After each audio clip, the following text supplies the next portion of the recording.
नमस्कार, आगाज टाइम्स देख रहे हैं आप। मैं हूं आपके साथ पलक शर्मा। खबर संडीला से है। संडीला नगर में हल्की बूंदाबांदी के बाद ही विद्युत आपूर्ति व्यवस्था पूरी तरह ध्वस्त हो गई है। मामूली बारिश ने बिजली विभाग की तैयारियों की सच्चाई उजागर कर दी है। कई घंटों तक आपूर्ति ठप रहने से आमजन को भारी परेशानियों का सामना करना पड़ा।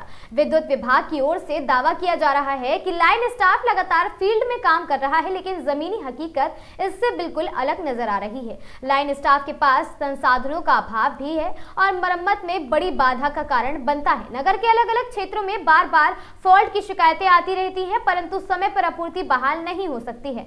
स्थानीय लोगों का कहना है कि विगत 1 से 1.5 वर्ष पूर्व से ही समस्या अधिक हो रही है।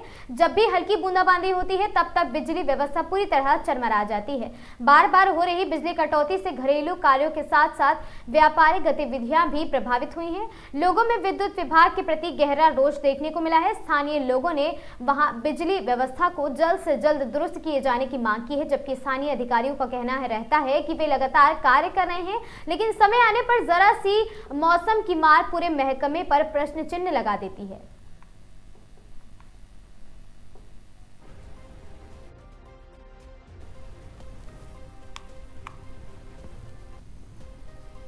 यूपी के कौशाम्बी जिले में विश्वविद्यालय अनुदान और साथ ही यूजीसी के नए नियमों के विरोध में आज सवर्ण समाज आर्मी के सैकड़ों कार्यकर्ताओं ने मंझनपुर मुख्यालय में जोरदार प्रदर्शन किया है। आपको बता दें, संगठन के कार्यकर्ता मंझनपुर चौराहा स्थित जिला पंचायत परिसर में पैदल मार्च करते हुए कलेक्ट्रेट पहुंचे, जहां प्रधानमंत्री के नाम ज्ञापन सौंपा गया। प्रदर्शन के दौरान संगठन के जिलाध्यक्ष और अभिषेक पांडे ने यूजीसी के नए नियमों को सवर्ण समाज के लिए काला कानून करार देते हुए कहा इन्हें तत्काल वापस लेने की मांग की है। उन्होंने बताया कि इन नियमों से स्वर्ण समाज के युवाओं के शैक्षणिक और रोजगार संबंधी अधिकारों पर प्रतिकूल प्रभाव पड़ेगा। गौरतलब है कि जिलाध्यक्ष अभिषेक पांडे ने मंगलवार को एक मेडिकल स्टोर पर सिरिंज के माध्यम से अपना खून निकलवाया था और उसी खून से प्रधानमंत्री को पत्र लिखा था। पत्र पर बड़े अक्षरों में यूजीसी रोल बैक लिखा गया है और साथ ही जो प्रदर्शन का मुख्य प्रतीक रहा है। प्रदर्शन के दौरान भारी संख्या में पुलिस बल तैनात रहा और शांतिपूर्ण माहौल बना रहा।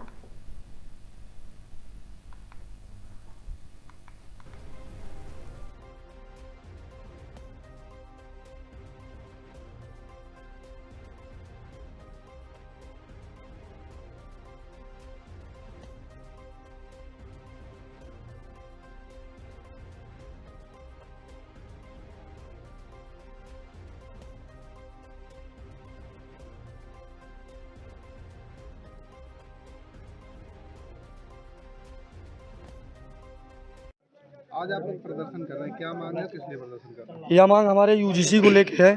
जो सवर्णों की हत्या का यह कानून बना हुआ है, या काला कानून के विरोध प्रदर्शन में हम लोगों ने आज जिलाधिकारी महोदय के संबोधित द्वारा जो है राष्ट्रपति और नरेंद्र मोदी जी को ज्ञापन सौंपा है।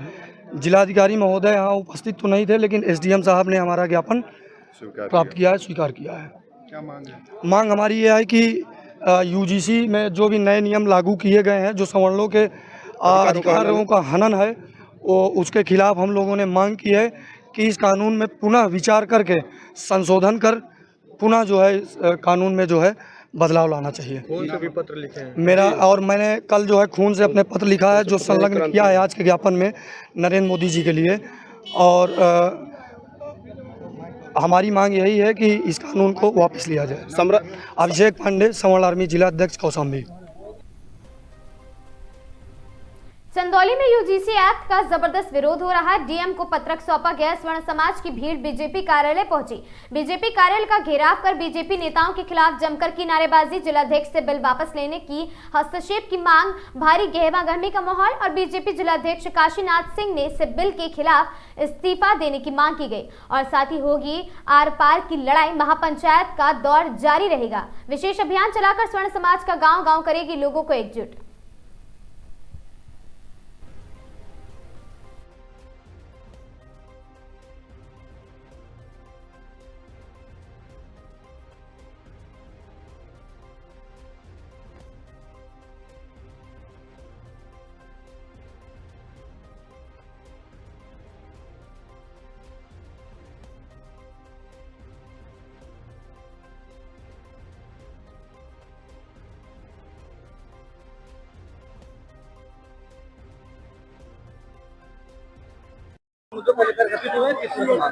देखिए, यूजीसी का मुद्दा जो आप पूरे देश में है, गर्म है। क्यों है वो आप भी जानते हैं। हम समान है हमारे बच्चों को, हमारे भविष्य को और हमारे सबसे बड़े स्वाभिमान को, क्योंकि हमारे पास तो जमीनें बची नहीं, रजवाड़े छीन लिए गए, जमीनों को छीन लिया गया। अब हमारे पास कुछ बचा है तो हमारे बच्चे बच्चे, हमारा स्वाभिमान बचा है। स्वाभिमान के लिए हमारे पुरखों ने अपनी गर्दन कटवाई है, इस देश के लिए गर्दन कटवाई है। इस देश ने हमको पारितोषिक के रूप में ये काला कानून दे दिया, जिसमें कल हमारे साथ क्या होगा कि हमको अपनी फरियाद करने का भी अधिकार नहीं है। इस कानून में अगर हमें कोई फर्जी फंसाता है तो उसके खिलाफ कोई कार्रवाई नहीं होगी। तो ये कहीं ना कहीं संविधान की धारा 14, 15 और 21 का सीधे सीधे वायलेशन है।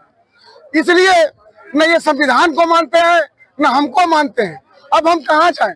हम भाजपा का दामन पकड़ के चलने वाले लोग हैं। आज अपने उन्हीं भाजपा के लोगों से पूछने आए हैं कि आज आप हमारे साथ हैं कि पार्टी के साथ हैं, क्योंकि पार्टी हमने आपको बनाया है, पदों पे बैठाया है, चाहे वो विधायक हो चाहे सांसद हो। इन लोगों को हमने 15 दिन का हम लोगों ने मौका दिया है कि 15 दिन के भीतर एक महापंचायत हमारी चंदौली में होने जा रही है, समण महापंचायत। और 15 दिन तक हम लोग समण स्वाभिमान यात्रा निकालेंगे पूरे जिले में और हर लोगों को जागरूक करेंगे। उसके बाद यहाँ आएंगे और जो भी नेता, जो भी विधायक, सांसद, जिला अध्यक्ष, जिला पंचायत अध्यक्ष, कोई भी अगर समण है और इस मुद्दे पे खड़ा होकर उसका विरोध नहीं करता है तो हम लोग उसका यहीं पे पुतला फूकेंगे, उसका विरोध करेंगे और इसकी लड़ाई यहाँ से लेकर दिल्ली तक लड़ेंगे। धन्यवाद। घेरा हुआ था भाजपा कार्यालय का, क्या कुछ रहा और क्या आश्वासन? लोग यूजीसी का विरोध कर रहे थे, मैंने समझाया उनको, सरकार का काम है, सरकार जो भी करेगी अच्छा करेगी। 15 दिन का अल्टीमेटम मिला है, क्या इससे वैसे आक्रोश में है लोग, तो कुछ भी कहते रहते हैं। ऐसा कुछ नहीं है कि आगे भी कुछ होने वाला है। हो सकता है सरकार अपना निर्णय, सबके हित की बात करती है हमेशा, तो अपना निर्णय ठीक लेगी, करेगी, वो ऊपर की बात है, ऊपर के लोग समझेंगे उस विषय को। आपसे इस्तीफा की भी मांग हुई है। जनमानस है, आक्रोश में कुछ भी कहता है, उनकी बातों को मैंने सुना, ध्यान दिया। कैसे लेते हैं इस बिल को? ऑलरेडी पूरे भारत में इसके खिलाफ प्रदर्शन हो रहा है। देखिए, बिल सरकार किस हिसाब से आया है तो जानकारी हमें नहीं हो पा रही है, लेकिन जो भी सरकार करेगी ठीक करेगी, ऐसा मेरा विश्वास है। क्योंकि सरकार सबका साथ, सबका विश्वास ये हमेशा काम की है, सबके लिए काम की है, अगड़े पिछड़े के लिए काम की है और आगे भी करेगी। जनपद सीतापुर में आपको बता दें, ब्लैक बेहटा के ग्राम सभा सुमेर डी के मजरा मक्का पूर्व स्थित पूर्व प्रधान राजकिशोर कनौजिया के आवास पर आयोजित कुशक और साथ ही श्रमिक ग्राम चौपाल का आयोजन किया गया, जिसमें मुख्य अतिथि शामिल पूर्व सांसद एवं उत्तर प्रदेश अध्यक्ष भाजपा पिछड़ा वर्ग आयोग उत्तर प्रदेश राजेश वर्मा और निवर्तमान विधायक सुनील वर्मा ने जी राम जी योजना को लेकर कार्यक्रम में भारी संख्या में लोग मौजूद रहे। और राजेश वर्मा ने कहा कि जी राम जी योजना के माध्यम से गरीबों मजदूरों को 125 दिनों का रोजगार मिलेगा। केंद्र की मोदी सरकार ने मजदूरों को किसानों से जोड़ते हुए उन्हें आत्मनिर्भर एवं स्वावलंबी बनाने के उद्देश्य से यह योजना शुरू की है। कांग्रेस पर निशाना साधते हुए मनरेगा के कुप्रबंधन के कारण मजदूरों को ना तो समय पर काम मिलता था और ना ही मजदूरी, उन्होंने कहा, और साथ ही बल्कि धन की बंदरबाट होता था।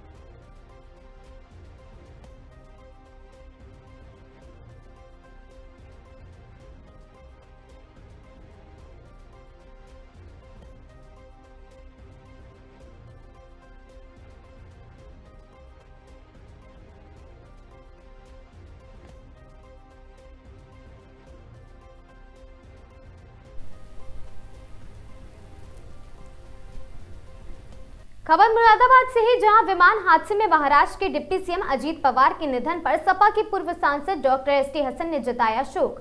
डॉक्टर एसटी हसन ने कहा, अजीत पवार महाराष्ट्र की राजनीति की धुरी थे और डॉक्टर हसन ने उनके परिवार के प्रति संवेदना व्यक्त की। हादसे के बाद सवाल उठते हैं, जांच के बाद पता चलेगा कि ये दुर्घटना थी या फिर कोई साजिश थी। आज विमान दुर्घटना में मुंबई के डिप्टी सीएम अजीत पवार का निधन हो गया है, क्या कहना है? देखिए, बहुत ही दुखद समाचार आज सुबह हम लोगों को मिला। देश का एक बड़ा नेता हम सबको छोड़ के चला गया, इस दुनिया से ही चला गया। अजीत पवार जी देश के ही बड़े नेता नहीं थे, उनका ख़ास तौर से महाराष्ट्र में सारी राजनीति के एक्सेल थे, धुरी थे। उनका फॉलोइंग पूरे महाराष्ट्र के अंदर थी। उनके निधन से हमारे देश को बहुत बड़ा नुकसान पहुंचा है। हम अल्लाह पाक से दुआ करते हैं कि उनके परिवार वालों को सब्र जमील अता फरमाए। साहब, मेरे पप्पू है, कहीं कभी रोक लगा रहे हैं। देखिए, ये तो मैटर ऑफ इन्वेस्टिगेशन है। जब भी कोई हादसा होता है या कोई एक्सीडेंट होता है तो एक एंगल ये भी देखा जाता है कि किसी ने कराया तो नहीं है, कोई साजिश तो नहीं है। अब ये तो इंक्वायरी के बाद ही कुछ पता चलेगा कि क्या मसला था, क्या सिर्फ एक्सीडेंट था या कोई साजिश थी।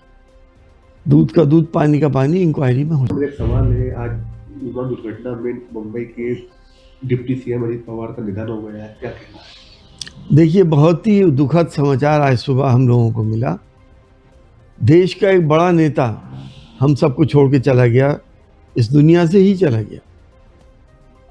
अजीत पवार जी देश के ही बड़े नेता नहीं थे, उनका खास तौर से महाराष्ट्र। खबर उन्नाव से है, जहां पुलिस को आपको बता दें कि ऑपरेशन मुस्कान के तहत बड़ी सफलता हाथ लगी है। सर्विलांस टीम ने अलग अलग थाने क्षेत्रों में 101 गुमशुदा मोबाइल फोन बरामद कर उनके असली मालिकों को लौटाए हैं और बरामद किए गए मोबाइलों की कुल कीमत करीब 21 लाख रुपए आकी गई है। पुलिस लाइन में आयोजित एक कार्यक्रम के दौरान एसएसपी जयप्रकाश सिंह की मौजूदगी में मोबाइल फोन पीड़ितों को सौंपा गया और साथ ही खोए हुए मोबाइल फोन पाकर उनके चेहरे पर मुस्कान लौट आई। एसएसपी जयप्रकाश सिंह के निर्देशन में चलाए गए ऑपरेशन मुस्कान के तहत सर्विलांस टीम ने यह कार्रवाई हासिल की है। बरामद मोबाइल फोन विभिन्न कंपनियों के हैं, जिनमें Samsung, Oppo, Vivo, Realme, Tecno और साथ ही अन्य समेत ब्रांडेड फोन शामिल है।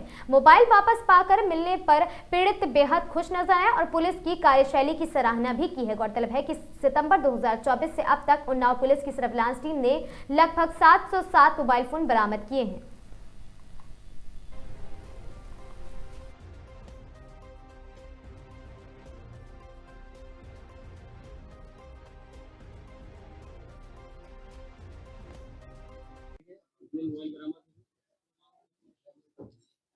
देखिए, 2025 में 700 से अधिक मोबाइल बरामद किए गए थे कि कुल कीमत 4 करोड़ से अधिक धनराशि की थी। और पिछली बार दिसंबर माह में भी 101 मोबाइल बरामद करके बांटे गए थे। इस माह में जो अभी आज 28 तारीख है, तो इतने दिनों में हम लोगों ने 101 मोबाइल, जो हमारी पूरी टीम है सर्विलांस वाली, उन्होंने बरामद किया है, जिसकी कीमत अनुमानित लगभग 21 लाख रुपए की है। ये बरामद करने के बाद आज इनको, जिनकी मोबाइल थी, उनकी सुपुर्दगी में दिया गया है। इसकी कीमत अनुमानित लगभग 21 लाख के आसपास होगी। इसमें अलग अलग कंपनियों के मोबाइल थे, जिनमें सैमसंग का 5 है, ओप्पो का 27 था, वीवो का जो है 26 था, रियलमी का 18, टेक्नो का 4। इसी तरह से अन्य कंपनियों के भी मोबाइल बरामद किए गए थे। सर, आम आदमी से क्या संदेश देना चाहेंगे कि जैसे मोबाइल खो जाता है तो किस तरह अप्लाई करें, कैसे शिकायत कर सकते हैं? ये इसमें तत्काल ये जो हमारा CIR पोर्टल है, इस पे अपना कंप्लेन दर्ज करा सकते हैं। इसके अलावा अगर कंप्लेन दर्ज कराने में कोई दिक्कत आ रही है तो ये ऑफलाइन भी आकर के हम लोगों से संपर्क करके या संबंधित थाने में संपर्क करके अपना एप्लीकेशन दे देते हैं। तो इसको हम लोग कंप्लेन में दर्ज करके और आगे की कार्रवाई करके बरामदी का प्रयास करें। सोनभद्र जिले के उबरा तहसील में नवनिर्मित आवासीय भवन का लोकार्पण किया गया। समाज कल्याण, अनुसूचित जाति एवं जनजाति कल्याण राज्य मंत्री संजीव कुमार गौड़ ने इस भवन का उद्घाटन किया है। इस अवसर पर बड़ी संख्या में लोग उपस्थित रहे। राज्य मंत्री संजीव कुमार गौड़ ने इस दौरान बताया कि 2012 में विधानसभा का गठन हुआ था। 2017 में जब वह यहाँ के जनप्रतिनिधि बने तो उन्होंने मुख्यमंत्री से ओबरा में तहसील बनाने की मांग की थी और राज्य मंत्री संजीव कुमार गौड़ ने इस बार एसोसिएशन के अध्यक्ष और अधिवक्ताओं को बधाई दी थी।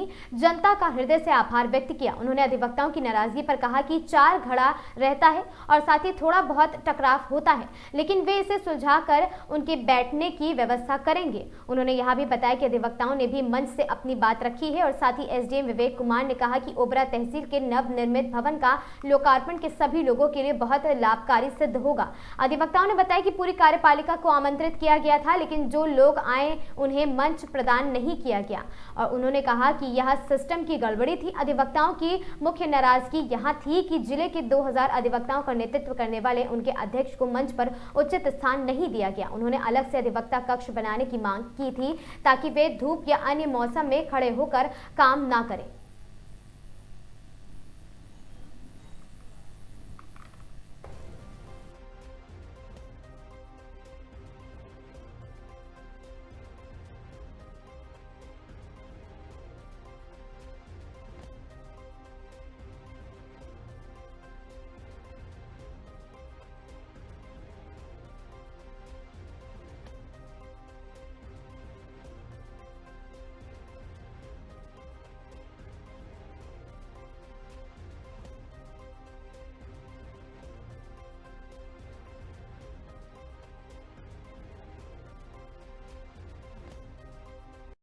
मैं अधिवक्ता जी जी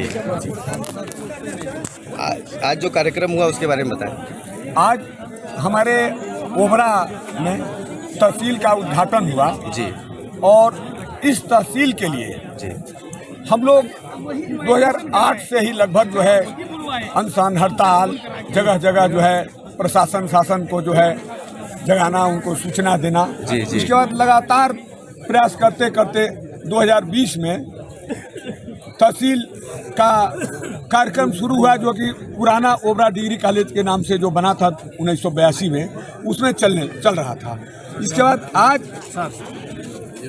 के डेट में यहाँ तहसील का उद्घाटन हुआ। काफ़ी विरोध, काफ़ी प्रयास, हम लोग 59 दिन मतलब 59 डेज हड़ताल किए कि ओबरा की तहसील ओबरा में रहे। काफ़ी लोग शासन प्रशासन से लगे हुए लोग अपने स्वार्थ में कभी डाला, कभी तेलगुड़वा, कभी कहीं लोग तहसील बनाने के प्रयास में लगे हुए थे। आज जो कार्यक्रम आप हुआ यहाँ पे, हमारा तहसील जो है अंततः यहाँ पर हुआ और हमारा जो आप लोग देखे वीडियो भी बनाए, जो गुस्सा है रुष्ट हो गए जो हम लोगों को नाराजगी हुई इस व्यवस्था पर हुई थी कि यहाँ पर अतिथियों को बुला के भी उनको सम्मान नहीं दिया गया। अधिवक्ता हमारे बार के अध्यक्ष को, महामंत्री को बुला के कोई स्थान नहीं दिया गया। हमारे यहाँ 2 बार है, ऊर्जांचल बार है, सोनांचल बार है, लेकिन यहाँ के अध्यक्षों को या यहाँ के पदाधिकारियों को जो है उपेक्षित किया गया। इसलिए हमको गुस्सा आई और तब मैं बोला। बीच में थोड़ा जानकारी दें। आज ओबरा तहसील का नवनिर्मित भवन का जो शुभारंभ हुआ है जी, वो यहाँ की जो जनता है, वादकारी है, सभी के लिए बहुत लाभप्रद होगा और आम जन की जो समस्याएं हैं उसके भी निराकरण के लिए तहसील प्रशासन हमेशा तत्पर रहेगा। विपक्ष का कोई नेता नहीं दिखा, क्या वजह? आमंत्रण सभी को गया हुआ था, कुछ व्यवस्थाओं की वजह से कुछ लोग नहीं आ पाए। अधिक भी नहीं आए, मतलब नहीं, कुछ लोग आए। कुछ अधिवक्ता यहाँ रुष्ट दिखाई दिए, उसके बारे में आप क्या बताएं? उनको आपस में बात करके मामला नहीं सर, कुछ ब्रांच व्रांच की बात कर रहे थे अधिवक्ता अपने लिए। अधिवक्ताओं के सहयोग के लिए तहसील प्रशासन हमेशा तत्पर है और रहेगा। माइक बना लीजिए, अरे यार ऐसे कराना है।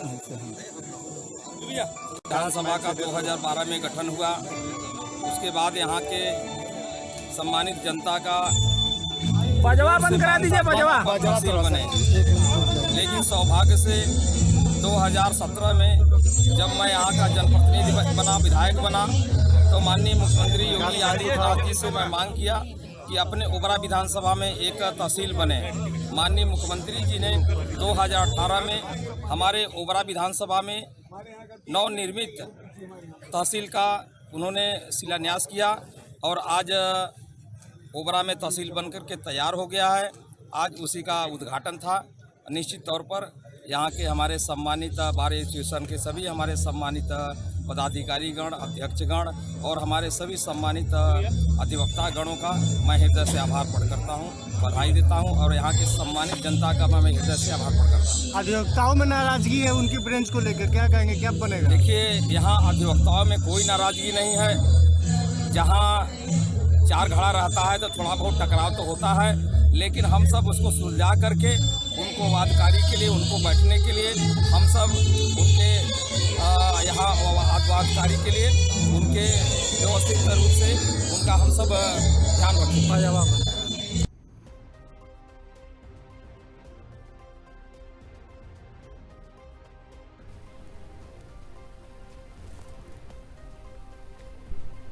खबर सिद्धार्थनगर से है, जहां सिद्धार्थनगर में आयोजित 5 दिवसीय सिद्धार्थनगर महोत्सव का मुख्यमंत्री योगी आदित्यनाथ ने दीप प्रज्वलित कर भव्य शुभारंभ किया। मुख्यमंत्री ने मंच से 1051 करोड़ की 229 विकास परियोजनाओं का रिमोट दबाकर लोकार्पण एवं शिलान्यास किया है, जिसमें पेयजल, सड़क, सिंचाई, नर्सिंग हॉस्टल व मेडिकल कॉलेज उन्नयन जैसी योजनाएं शामिल है। कार्यक्रम में कैबिनेट मंत्री अनिल राजभर, नेता प्रतिपक्ष माता प्रसाद पांडे सहित बड़ी संख्या में जनप्रतिनिधि व लोग मौजूद रहे। सीएम योगी ने भगवान बुद्ध की पावन धरा को नमन करते हुए सिद्धार्थनगर को मिले विकास की सौगात पर जनपद वासियों को बधाई दी। उन्होंने कहा कि बेहतर कनेक्टिविटी व मजबूत इंफ्रास्ट्रक्चर से अब सिद्धार्थनगर का तेजी से सर्वांगीण विकास होगा।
सिद्धार्थनगर के मेरे सभी बहनों और भाइयों,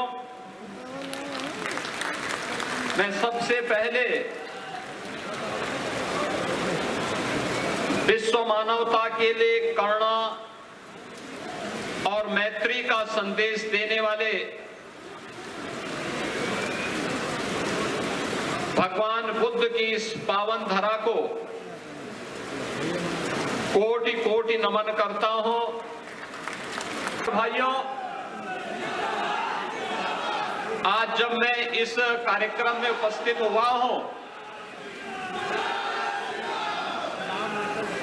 हमारे सामने आज प्रातःकाल ही एक दुखद समाचार भी प्राप्त हुआ। महाराष्ट्र के माननीय उप मुख्यमंत्री श्री अजीत पवार जी का एक प्लेन क्रैश होने की दुर्घटना में दुखद निधन का समाचार प्राप्त हुआ है। मैं इस अवसर पर स्वर्गीय अजीत पवार जी और उनके परिवार के प्रति अपनी संवेदना व्यक्त करते हुए उनकी स्मृतियों को नमन करता हूं, स्वर्गीय अजीत पवार और उनके साथ दिवंगत हुए सभी पुण्य आत्माओं के प्रति अपनी विनम्र श्रद्धांजलि भी अर्पित करता हूं। 25 करोड़ की आबादी को एक परिवार मान करके हमने विकास की जिस अभियान को आगे बढ़ाया है, उस अभियान के क्रम में आज हम सब सिद्धार्थनगर जनपद में भी यहां पर उपस्थित हुए हैं। मैं धन्यवाद दूंगा नेता प्रतिपक्ष माननीय श्री माता प्रसाद पांडे जी को। उन्होंने साहस किया और कपिल महोत्सव, सिद्धार्थनगर महोत्सव के इस आयोजन में स्वयं भागीदार बने हैं और अपने विधायक डुमरियागंज की माननीय विधायक को भी इस कार्यक्रम में सहभागी बनाने के लिए वे आए, क्योंकि कोई एक मंच तो हो। ये जीवन हताशा और निराशा के लिए नहीं है।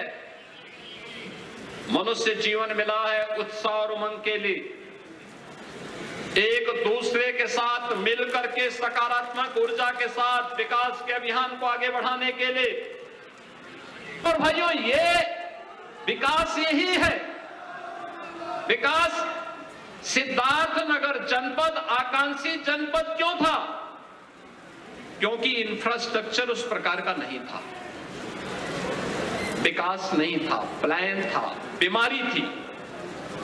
बीमार मानसिकता के लोगों ने जनपद सिद्धार्थनगर को, पूर्वी उत्तर प्रदेश को बीमार बना दिया था। मुझे अच्छा लगा कि सिद्धार्थनगर जनपद की कनेक्टिविटी को भी हम 4 लेन के साथ बेहतर तरीके से आगे बढ़ा रहे हैं। कोई सोचता था विकास आएगा इंफ्रास्ट्रक्चर से?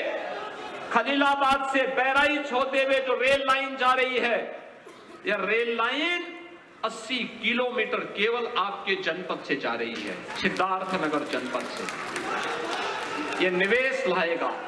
1051 करोड़ रुपए की इन परियोजनाओं की सौगात एक उपहार के रूप में सिद्धार्थनगर जनपद को प्राप्त हो रही है।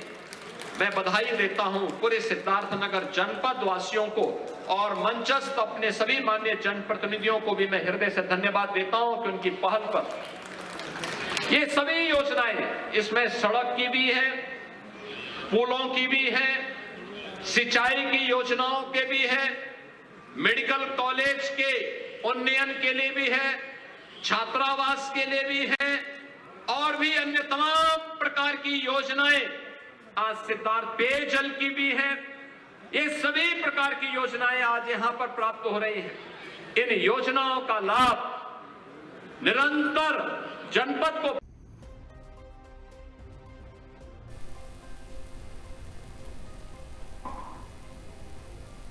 मूर्ति विसर्जन के दौरान पुलिस से झड़प का मामला सामने आया है। डीजे और प्रतिबंधित रास्ते से जुलूस निकालने को लेकर सीओ सदर और पूर्व सपा विधायक झड़प मामला सामने आया। निर्धारित ध्वनि से ज्यादा की आवाज में डीजे बजाने का आरोप, कोर्ट के आदेश के उल्लंघन का मामला सामने आया। सपा के पूर्व विधायक मनोज सिंह डब्लू समेत 4 पर नामजद मुकदमा दर्ज है। 60 अज्ञात के खिलाफ भी मुकदमा दर्ज है। पुलिस की सख्त कार्रवाई से हड़कंप 26 जनवरी की रात सैयद राजा कस्बे में रूट को तोड़ने और डीजे बजाने को लेकर हुआ था विवाद। सैयद राजा के पूर्व सपा विधायक मनोज कुमार सिंह बा और सीओ सदर में जमकर हुई थी तीखी बहस। सैयद राजा थाना क्षेत्र का पूरा मामला।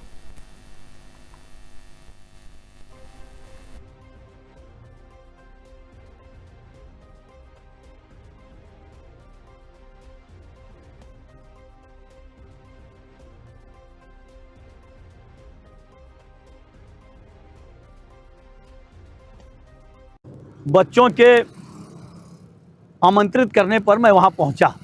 जब मैं वहाँ पहुँचा तो वहाँ लाठी चार्ज हो गई थी। अधिकारी नहीं थे, कोई पुलिस थे।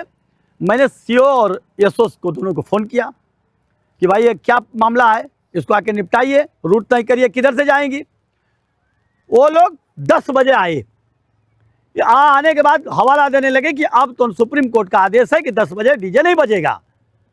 मैंने कहा आपको 3 घंटा से फ़ोन हो रहा था, आप आ गए होते पहले। लेकिन अपनी गलती को छुपाने के लिए केस करके अपनी गलती को छुपा रहे हैं। मैं पूछना चाहता हूं कि सरस्वती पूजा के भसान में आपने डीजे का परमिशन क्यों दिया?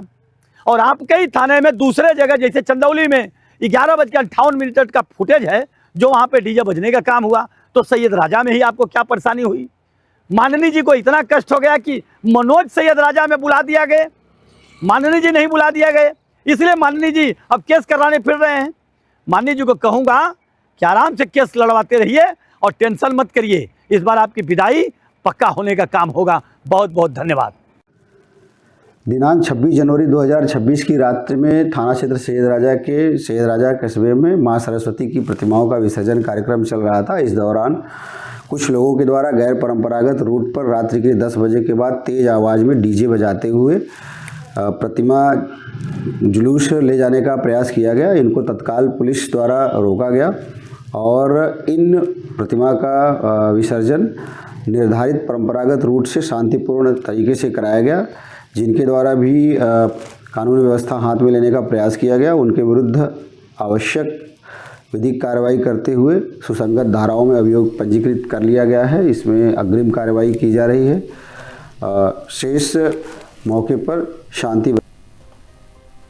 खबर कानपुर से है, जहां भू माफियाओं का कहर जारी है। पूरा मामला जनपद कानपुर नगर नौबस्ता गल्ला मंडी दीनदयालपुरम E4 का है, जहां पर सायरा बानो 65 वर्षीय बुजुर्ग महिला, जिसका कहना है कि E4/187 E4/188 ओम प्रकाश से खरीदी है। पिता भगवती प्रसाद और बेटियों के नाम, जिसका नाम सोफिया और राबिया है और जिसके अलॉटमेंट कितने सन 2000 का है और साथ ही दोनों पक्षों पर पंजीकृत संख्या रसीद भी है, जिसके आधार पर लमसम दोनों कॉलोनी में 3 लाख के आसपास मेरी किस्त जमा भी हो चुकी है। मेरी दोनों बेटियां टीन रख कर गुजर बसर कर रही हैं। 1 साल हो गया है मेरे सामान को बाहर फेंक कर ताला डाल दिया गया था, जब से लगातार मैं केडिया के चक्कर काट रही हूँ। मेरी सुनवाई नहीं हो रही है। BC के पास भी गई थी, उन्होंने जांच का आदेश दिया है। मैं 1 साल से किराए पर रहने को मजबूर हूँ। मेरे मकान पर ताला डाल दिया गया है। 28 जनवरी सन 2026 को 30 से 47 व 6-7 गाड़ी दबंग आकर जबरन मकान को कब्जा करने की कोशिश करते हैं। विरोध करने पर धमकियां देते हैं। मैं भाजपा नेता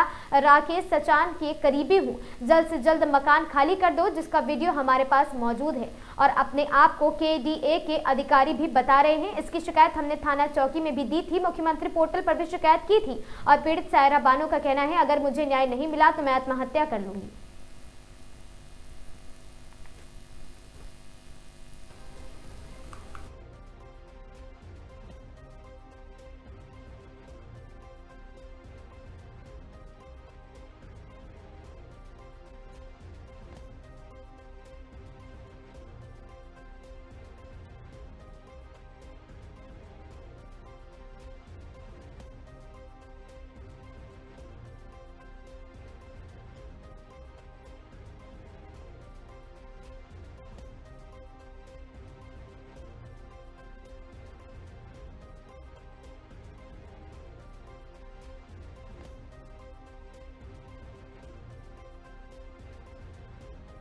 पूरम तौदकपुर E4 188 187 में भी ताला मार लिया। कब से आप रह रही थी यहाँ? हम यहाँ 20 साल हो गए रहते। आपके पास सारे कागज हैं? जी, सारे कागज हमारे पास है। कौन लोग आए थे जो आपके सामान को फेंक रहे हैं? अब हम नाम नहीं उनका जानते हैं। बहुत लोग थे, पुलिस वाले भी थे, चौकुनिया चौकी के। हाँ। और भी KDA की भी पुलिस थी। क्या कह रहे थे? कहीं इसको खाली करो, नहीं बुलडोजर चला देंगे। कह रहे इसको खाली करो, नहीं बुलडोजर चला देंगे। जबरदस्ती हम लोगों को लेकर आए थे और हम बैठ के अपने घर में थे, कोई जेंट्स नहीं था और वो आए और कहने लगे अभी के अभी ये मकान खाली करो। जबरदस्ती मेरे घर में लेबर किस्त जमा कर और हमारा सामान पास अलॉटमेंट कब्जा लेटर सब कुछ मौजूद हमारे पास। हम को कह रहे थे हमको थोड़ा टाइम दे दो भैया, तो उन्होंने कोई नहीं आया ना अर्जेंट अभी खाली। नोटिस आपको मिली थी? जी नहीं, पुलिस वाले 1 हफ्ता पहले एक कागज लेके आए थे कि कागज जो है ला करके कुनिया चौकी में जमा करो। हमने सारे कागज के फोटो कॉपी करा करके कुनिया चौकी में दे दिए। जो लोग मकान उन्होंने कहा था 4 तारीख को सर सब लोग आएंगे KDA से तुम्हारा वहाँ घर गिराने। तो सर जब हमारे सारे कागज होके तो इन लोगों ने हमारा घर क्यों गिराने के लिए आए हैं? क्यों हमारे हमको दलील के सामान निकाल के रोड पे डाल दिया? जनपद महोबा के विकासखंड जैतपुर क्षेत्र में ग्राम घंघोरी में श्री बाकी बिहारी क्रिकेट टूर्नामेंट का भाजपा जिलाध्यक्ष मोहनलाल कुशवाहा ने किया शुभारंभ। ग्राम घंघोरा में आयोजित श्री बाकी बिहारी क्रिकेट टूर्नामेंट का शुभारंभ बड़े उत्साह और हर्षोल्लास के साथ किया गया। भाजपा जिलाध्यक्ष मोहनलाल कुशवाहा ने खिलाड़ियों से परिचय प्राप्त किया और खेल को अनुशासन, टीम भावना और स्वास्थ्य प्रतिस्पर्धा का माध्यम बताते हुए युवाओं से खेल में बढ़ चढ़कर हिस्सा लेने का आह्वान किया है। कार्यक्रम में ग्राम के गणमान्य नागरिक, आयोजन समिति के सदस्य, खिलाड़ी एवं बड़ी संख्या में खेल प्रेमी उपस्थित रहे। उद्घाटन मैच के साथ ही टूर्नामेंट की शुरुआत हुई, जिसमें खिलाड़ियों ने शानदार प्रदर्शन भी किया है।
लखनऊ से इस वक्त की बड़ी खबर है, जहां पर बीकेटी थाना अंतर्गत के तहसील बख्शी का तालाब में सीओ चकबंदी पेश कर राजीव प्रभाकर को एंटी करप्शन की टीम ने 5000 की रिश्वत लेते हुए गिरफ्तार किया है। एंटी करप्शन की कार्रवाई से तहसील परिसर में हड़कंप मच गया और शिकायतकर्ता योगेश मिश्रा की शिकायत पर एंटी करप्शन टीम ने तहसील से गिरफ्तार किया। एंटी करप्शन की टीम ने स्थानीय थाना बीकेटी में मुकदमा पंजीकृत कर अग्रिम कार्रवाई की है।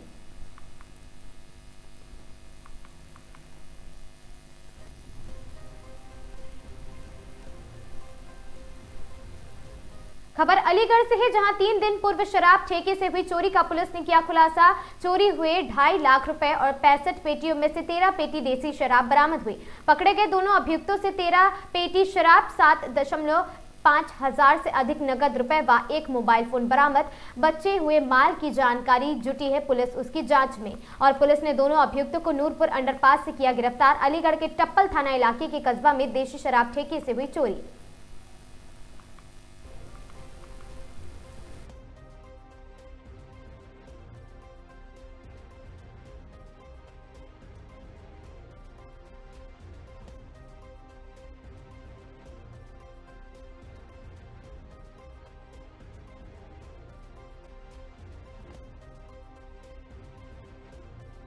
तो टप्पल और खैर के जो हमारे जनपद वासी हैं जो वहाँ पे रहते हैं, उनसे जरूर एक अनुरोध है कि किसी भी बहकावे में ना, जो बाहर के लोग आके वहाँ पे टेंट लगाते हैं, टेंट लगा के प्रलोभन देते हैं कि आप अपनी ज़मीन बेच दो, हम आपको यहाँ पे ज़मीन उपलब्ध करा देंगे, आपका इतना मुनाफा करा देंगे। तो किसी की बहकावे में ना, अपने विवेक का इस्तेमाल करें और प्रॉपर छानबीन ज़रूर करें। पुलिस से भी संपर्क करें, जिससे कि आपकी जो ज़मीन है और आपकी जो मेहनत की कमाई है वो कहीं चली ना जाए और कहीं आपके साथ लाइफ स्किल को ठगी ना। इसका विशेष आप लोग ध्यान रखें, क्योंकि ज़मीन बहुत इंपॉर्टेंट है और जितने भी इस तरह के ठगी करने वाले गैंग सक्रिय हैं, अलीगढ़ पुलिस उन सब के विरुद्ध कठोरतम कार्रवाई करती रहेगी। उनके जो भी संपत्ति उन्होंने अर्जित की है उसको भी अनुसार पूर्ण कराती है। जो बेनामी फिलहाल, जैसा मैंने अभी आपको बताया कि जो शिकायतें थी शुरुआत में थोड़ी ज्यादा आई थी, लेकिन पिछले 2-3 महीनों से मैं देख रहा हूँ जनसुनवाई में निरंतर कोई भी शिकायत वहां से अभी तक मेरे पास नहीं आई है। तो फिलहाल उसमें काफी कमी आई है, लेकिन फिर भी अगर कोई बेनामी इस तरह कर रहा है और ठगी का शिकार हो रहा है तो उसमें रेवेन्यू डिपार्टमेंट से संपर्क किया जाएगा और उनसे आग्रह किया जाएगा कि इसमें जरूर एक वेरीफाई जरूर कर लें, कहीं कोई फर्जी बेनामा तो नहीं कर। आप जानते हैं कि पूर्व में टप्पल एरिया में अलीगढ़ पुलिस के द्वारा 14-1 और 14-1 गैंगस्टर और 107 BNSS के अंतर्गत कार्रवाई की गई थी।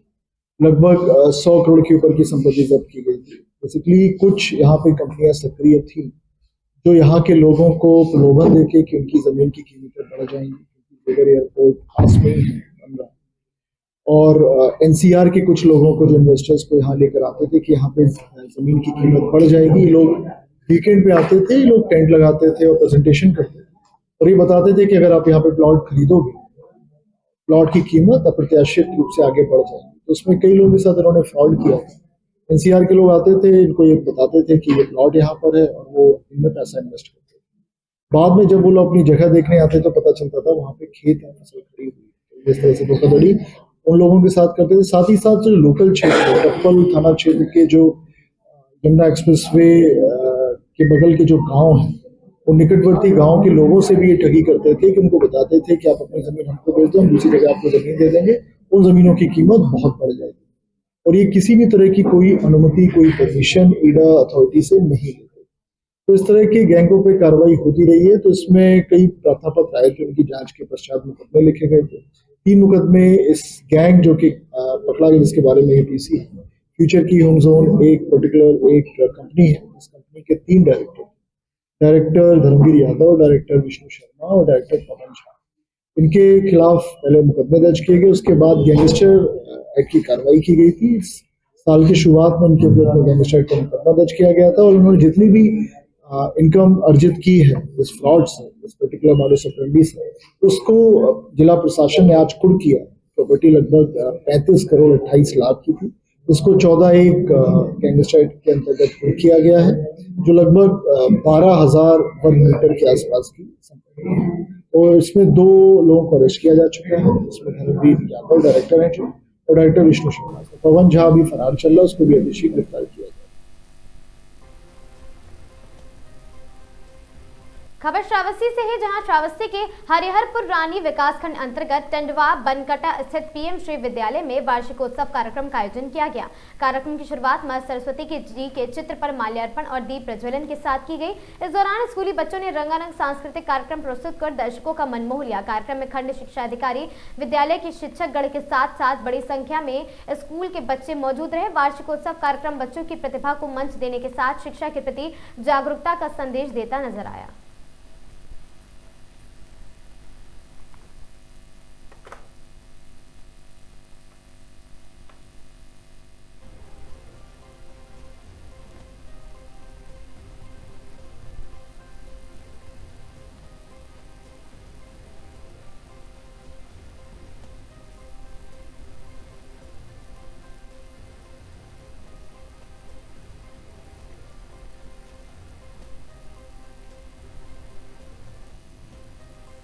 उत्तर प्रदेश के जनपद अमरोहा के जोया टोला प्लाजा पर 230 वाहन चालकों की आंखों की जांच, निशुल्क दवाइयों का किया गया वितरण। यातायात पुलिस व थाना प्रभारी की संयुक्त कार्रवाई 330 वाहनों पर एमवी एक्ट के अंतर्गत की गई कार्रवाई। बताते चले, सड़क सुरक्षा माह एवं जनहित को ध्यान में रखते हुए जोया टोला प्लाजा जनपद अमरोहा पर एक निःशुल्क नेत्र एवं स्वास्थ्य परीक्षण शिविर का आयोजन किया गया। इस शिविर का उद्देश्य वाहन चालकों की नेत्र संबंधी समस्याओं की समय रहते पहचान कर सड़क दुर्घटना की रोकथाम तथा सुरक्षित यातायात व्यवस्था को सुदृढ़ करना रहा। और शिविर में ट्रक, बस, टेम्पो, ऑटो रिक्शा, मोटरसाइकिल एवं अन्य सभी प्रकार के वाहनों के चालकों की आंखों की जांच की गई।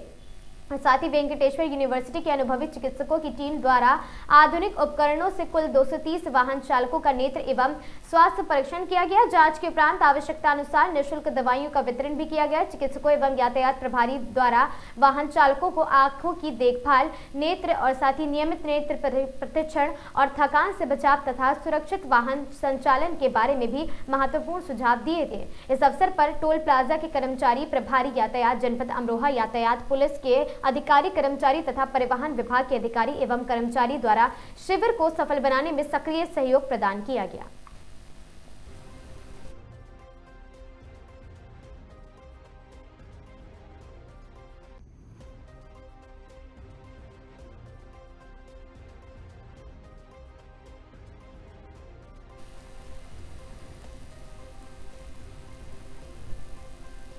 यूजीसी के विरोध में सीएसए के सैकड़ों छात्रों का प्रदर्शन, काला झंडा दिखाया, फूका पुतला। खबर कानपुर से है। बुधवार को सीएसए के सैकड़ों छात्र यूजीसी के विरोध में हाथों में काली पट्टी बांधकर काला झंडा लेकर यूजीसी का पुतला कर्पूरी छात्रावास से लेकर कंपनी बाग तक पैदल मार्च निकाला है। फिर पुतले को दहन किया गया। कार्यक्रम में लगभग 500 छात्र छात्राएं रहे। कार्यक्रम संयोजक आर्यन ठाकुर ने कहा कि यूजीसी जातिगत भेदभाव खत्म करने के लिए आया, लेकिन अब यही यूजीसी छात्रों को जाति में बांटने का कार्य कर रहा है। छात्र नेता अनस साहू ने कहा कि मैं ओबीसी समाज से आता हूं, लेकिन इस काले कानून का विरोध करता हूं।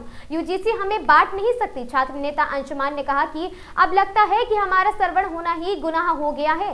पूरा सीएसए यूजीसी मुर्दाबाद, यूजीसी रील कैप और रील बैक और साथ ही ऐसे नारे लगाए गए। आपको बता दें कि छठा छात्राएं उठा, उन्होंने जोरदार विरोध किया और साथ ही छात्र जितेंद्र ने बोला कि अगर ये काला कानून वापस नहीं होता है तो हम सभी छात्र लोकसभा और विधानसभा का घेराव करने पर मजबूर होंगे, जिसका जिम्मेदार सरकार और प्रशासन ही होगा। इस कार्यक्रम के दौरान शिवम वेद मिश्रा, अभिषेक ठाकुर, कुशाग्र मिश्रा, विपुल द्विवेदी, अमितेश और जतिन कुमार, शुभम प्रखरपाल, शिवम तिवारी, पीएचडी रुद्राक्ष, ट्विंकल कुमार, प्रियम तिवारी और सरवीण त्रिपाठी, रिद्धि शर्मा, वर्षा यादव, निधि शर्मा आदि लोग छात्र छात्राएं उपस्थित रहे।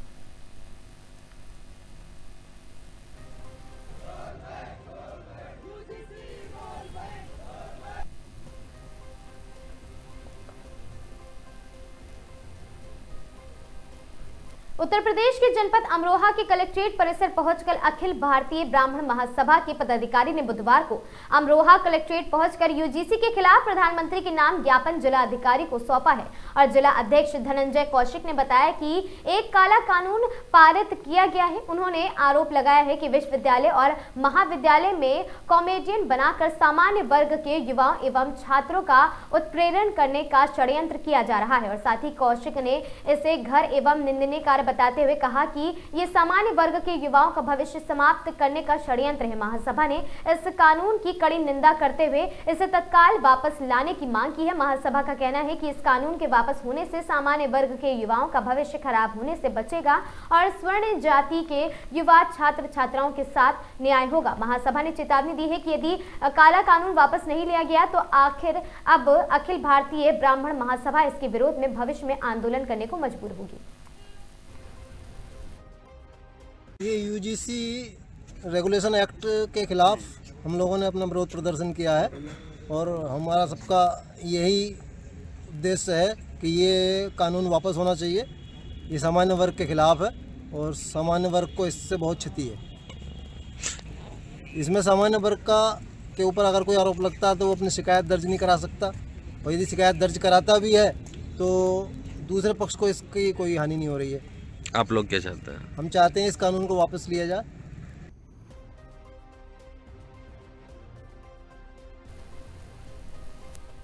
ये यूजीसी रेगुलेशन एक्ट शाहजहांपुर के कचहरी परिसर स्थित राजीव सभागार में जिलाधिकारी धर्मेंद्र प्रताप सिंह एवं पुलिस अधीक्षक राकेश द्विवेदी की मौजूदगी में एक बार प्रतिनिधियों साथ एक महत्वपूर्ण सामान्य बैठक आयोजित की गई। और बैठक में सेंट्रल बार एसोसिएशन के अध्यक्ष अजय कुमार वर्मा, महासचिव अवधेश सिंह तोमर सहित बड़ी संख्या में अधिवक्ता मौजूद रहे। इस अवसर पर सेंट्रल बार एसोसिएशन के अध्यक्ष अजय कुमार वर्मा और साथ ही महासचिव अवधेश सिंह तोमर ने जिलाधिकारी और साथ ही पुलिस अधीक्षक का शॉल उड़ाकर एवं बुके भेंट कर स्वागत किया। बैठक को संबोधित करते हुए जिलाधिकारी और पुलिस अधीक्षक ने कहा कि किसी भी प्रकार की समस्या या विवाद का समाधान आपसी संवाद और समन्वय से ही संभव है। उन्होंने कहा कि प्रशासन और अधिवक्ताओं के बीच निरंतर संवाद में व्यवस्था और अधिक मजबूत होगी। बैठक के बाद जिलाधिकारी और पुलिस अधीक्षक ने कचहरी परिसर में नवनिर्मित पुस्तकालय का निरीक्षण किया और साथ ही इस दौरान पुस्तकालय में उपलब्ध सुविधाओं, संसाधनों और अधिवक्ताओं के लिए की गई व्यवस्थाओं का जायजा भी लिया गया है।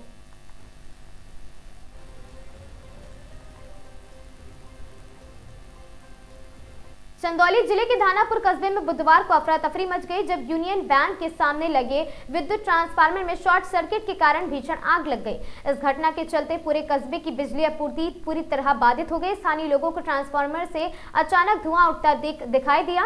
इसकी सूचना तत्काल बिजली विभाग को दी गई, लेकिन कुछ ही देर में ट्रांसफार्मर से आग की तेज लपटें उठने लगी और आग ने विकराल रूप धारण कर लिया। और स्थिति की गंभीरता को देखते हुए एहतियातन सड़क पर आवागमन रोक दिया गया। सूचना मिलते ही धानापुर थाना प्रभारी त्रिवेणी लाल सेन मौके पर पहुंचे और ग्रामीणों के सहयोग से आग बुझाने का प्रयास भी शुरू कर दिया। हालांकि तब तक ट्रांसफार्मर पूरी तरह जल चुका था। आग की इस घटना से धानापुर कस्बे को विद्युत आपूर्ति पूरी तरह ठप हो गई है, जिससे आम जनजीवन और व्यापारिक गतिविधियां प्रभावित हो रही हैं। बिजली विभाग के अवर अभियंता घनश्याम ने बताया कि ट्रांसफार्मर के जलने से बिजली आपूर्ति पूरी तरह से बाधित हुई। उन्होंने कहा कि आग लगने के कारण की जांच की जा रही है और जल्द से जल्द नया ट्रांसफार्मर लगाकर बिजली व्यवस्था बहाल भी की जाएगी।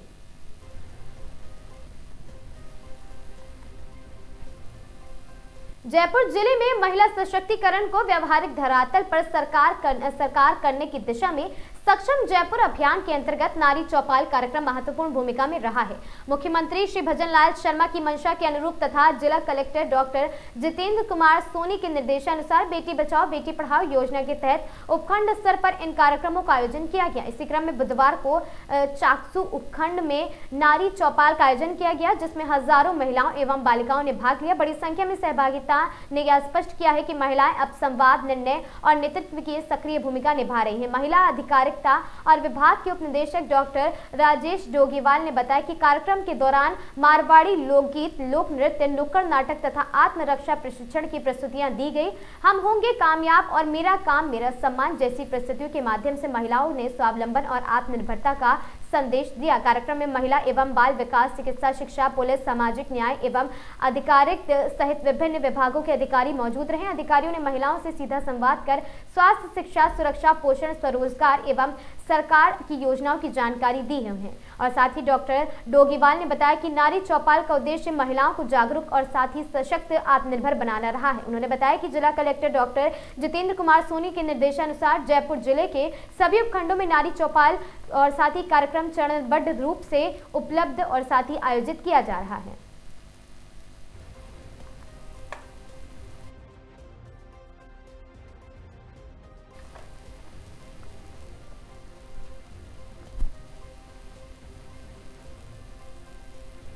खबर कानपुर देहात से है, जहां औद्योगिक क्षेत्र रनिया के खानचंद्रपुर गांव में फैक्ट्रियों से निकल रहे जहरीले पानी ने मचाया है कोहराम। नालों में खुलेआम बह रहा है घातक केमिकल। पशु पक्षियों की जान पर मंडराने लगा है बड़ा खतरा। ग्रामीणों और किसानों का आक्रोश, जहरीले पानी की दुर्गंध से सांस लेना हुआ है दूभर।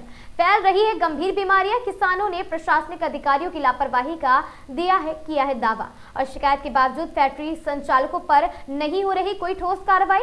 चोरी छिपे रात के अंधेरे में नालों में बहाया जा रहा है जहरीला जहर। जिम्मेदार अधिकारी सिर्फ फैक्ट्रियों को नोटिस देकर कर रहे खानापूर्ति और साथ ही क्रोमियम की मार झेल रहे खानचंद्रपुर में फिर गहराया संकट। क्या प्रशासन को है किसी बड़ी मौत का इंतजार? कैसे रनिया औद्योगिक क्षेत्र बन रहा ग्रामीणों के लिए डेथ जोन?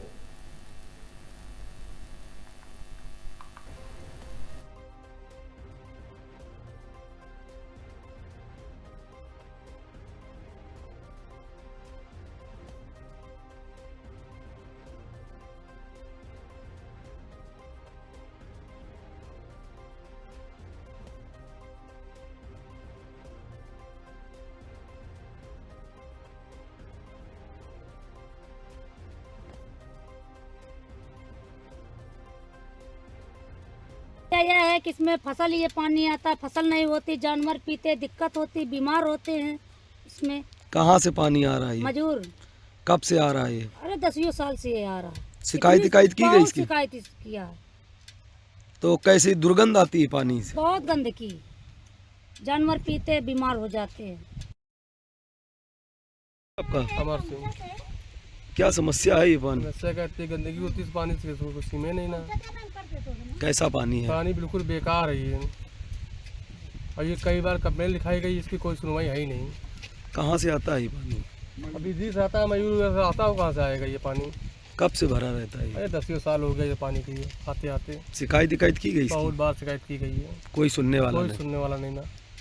क्या क्या समस्या होती है? कैसी दुर्गंध आती है? खेती अब अरे बदबूत नहीं है, खेती बेकार हो रही हो, क्या हो रहा है इससे? तो क्या चाहते हैं आप? चाहते हैं क्या इसको बंद कराया जाए, यही चाहते हैं हम लोग। कहाँ रहते हैं? ये चौहानपुर हो आपने। है आपका? सुरेंद्र कुमार। क्या समस्या होती है? कैसा पानी भरा हुआ है? ये केमिकल का पानी है और जो है खेतों में नुकसान करता है। मजूर। कब से आ रहा पानी? ये 10 साल से आ रहा है। 10 साल से। तो आप लोगों ने शिकायत की इसकी? शिकायत कई बार पेपर में निकाला गया है लेकिन कोई फर्क नहीं पड़ता। कैसा पानी है, कैसा बदबू आती है? क्या बदबू आती है, जानवर को छूते नहीं है। बदबू आती है। क्या क्या नुकसान है इससे? क्या है इससे फसल नहीं फसल कोई भी फसल सबके लिए नुकसान होता है। कहाँ रहते हैं आप? हम खानचंदपुर चौहानपुर में रहते हैं।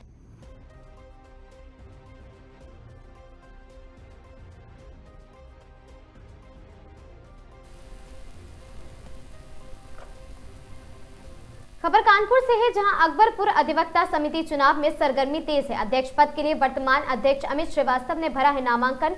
समर्थकों और बड़ी संख्या में अधिवक्ताओं के साथ तहसील परिसर पहुंचे अमित श्रीवास्तव नामांकन के बाद गिनाई पिछले कार्यकाल की उपलब्धियां। तहसील परिसर की साफ सफाई, सौंदर्यीकरण और मूलभूत सुविधा पर किया है काम, और साथ ही अधिवक्ता भवन में सुधारी गई प्रकाश व्यवस्था, अंधेरे से मिली राहत।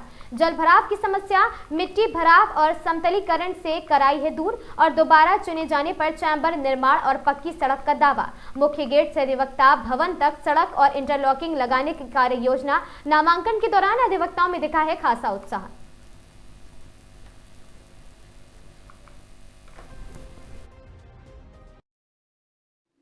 अध्यक्ष जी, आपने पुनः चुनाव लड़ने का निर्णय लिया, आज नामांकन दाखिल किया है, क्या कहना चाहेंगे? क्या प्राथमिकताएं रही आपकी कार्यकाल की? देखिए, मैंने जिस समय कई वर्षों के बाद मुझे यहाँ का अध्यक्ष लोगों ने चुना, तो यहाँ की बड़ी व्यवस्था अव्यवस्थित थी। उसमें यहाँ बहुत बड़ा संकट था जल भराव का। जल भराव होता था, हम लोग जूते उतार के ऑफिसों में जाना पड़ता था, निकलते थे चैम्बरों से ऑफिसों में जाने के लिए। तो उसके लिए मैंने नगर पंचायत से आग्रह करके वो आरसीसी की सड़क बनवाई, और जो जगह छूट गई थी फिर भी जो पानी भरता था उसमें समिति से जो पैसा आता था उसे खड़ंजा लगवाया। तो अब हम लोग बिल्कुल पानी से निजात पा गए हैं। तहसील में अब जल भराव नहीं हो सकता है किसी भी तरीके से। हमारे अधिवक्ता भवन की जो बिल्डिंग थी उसकी छत लेंटर बहुत जर्जर हो रहा था, उसके पूरा लेंटर उखड़वा के ऊपर से नई तरीके से उसकी मरम्मत करवा के छत डलवाई गई, उसमें लेयर लगाई गई, जंग रोधक पाउडर लगवाया गया, और अधिवक्ता भवन की साफ सफाई, पुताई, दीवारों की पुताई, दीवार लेखन आदि कराया गया। और हमारे यहाँ तमाम व्यवस्थाएं थी, गहराई थी ग्राउंड में, उसमें मिट्टी डलाई गई। इस तरीके से पूरा साल काम करते करते गया हम लोगों को। और हमारे यहाँ अधिवक्ताओं के लिए चेम्बर्स नहीं थे, उसकी जगह चिन्हित की और लेआउट उसका बनवाया। कुछ जूनियर अधिवक्ता हैं जिनके पास चेम्बर्स नहीं है, तो मैंने उसको चेम्बर देने के लिए अपना पूरा प्रयास किया, लेआउट बनवाया। अगर आगे मौका मिलता है तो चेम्बर भी उनको अलॉट किए जाएंगे। क्या लगा इस बार अगर आप अध्यक्ष बनेंगे तो क्या अधिवक्ताओं के लिए क्या कार्य किए जाएंगे? अधिवक्ताओं के लिए तो यही है कि चेम्बर्स अधिवक्ताओं को दिए जाएंगे। इसके बाद हमारा जो अधिवक्ता भवन है उसमें कच्चा है अभी, तो उसमें इंटरलॉकिंग, अधिवक्ता भवन की सड़क निर्माण करना, और अभी तहसील में हम लोगों ने पहले कुछ नगर पंचायत के सहयोग से पाइपलाइन डलवाई, पाइपलाइन जल वाली, पानी वाली। तो वो पाइपलाइन कुछ अभी रह गई है थोड़ी, जो जिसमें स्टेट पोस्ट वगैरह लगने हैं, वो पूरा करवाएंगे, इंटरलॉकिंग करवाएंगे। पुस्तकालय में पुस्तकें नहीं थी, वो हरिशंकर सिंह हमारे यहाँ अध्यक्ष, उसके सदस्य रहे बार काउंसिल के, उन्होंने पुस्तकें दी, और योगेंद्र स्वरूप ने लेटर दिया, उनकी भी आनी है पुस्तकें। तो इस तरीके से पुस्तकालय की व्यवस्था की, और पुस्तकों की अभी भी कमी है, तो आगे वो पूरी कराई जाएंगी। पुस्तकालय में बैठ के एकांत बैठ के पढ़ने के लिए कुछ निर्माण भी कराया जाएगा। अध्यक्ष का भी यहाँ कोई रूम नहीं होता है, उसका भी निर्माण कराया जाएगा। मिल रहा अधिवक्ताओं का समर्थन मुझे अधिवक्ताओं का तो लगभग 2/3 समर्थन मुझे मिल रहा है, क्योंकि मैंने काम इतना किया है, उस काम पे लोग मुझे समर्थन दे रहे हैं, और मेरा चुनाव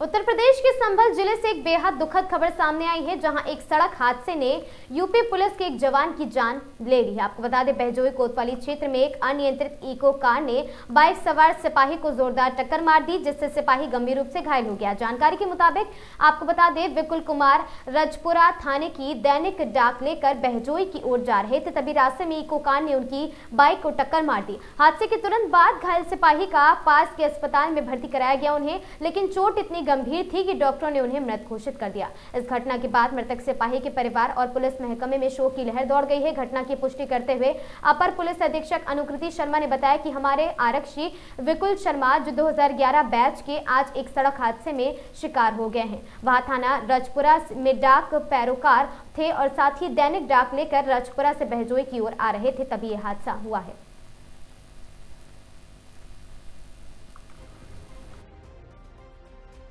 आरक्षी थे 2011 बैच की, उनका नाम विकुल कुमार था, पुत्र जगपाल। इनकी आज एक सड़क हादसे में अनफॉर्चुनेटली मृत्यु हो गई है। इको वैन के द्वारा इनकी टक्कर हुई थी और इस एक्सीडेंट में आई चोटों के कारण उनको डॉक्टरों ने मृत घोषित कर दिया। मैडम, ये कांस्टेबल कहाँ तैनात थे, क्या काम करते थे? ये थाना रजपुरा पे थे, ये डाक पैरोकार थे और ये डाक लेके जो दैनिक डाक होती है वो लेके थाना रजपुरा से बहजोई की तरफ आ रहे थे। उसी समय ये बहजोई में एक्सीडेंट हुआ।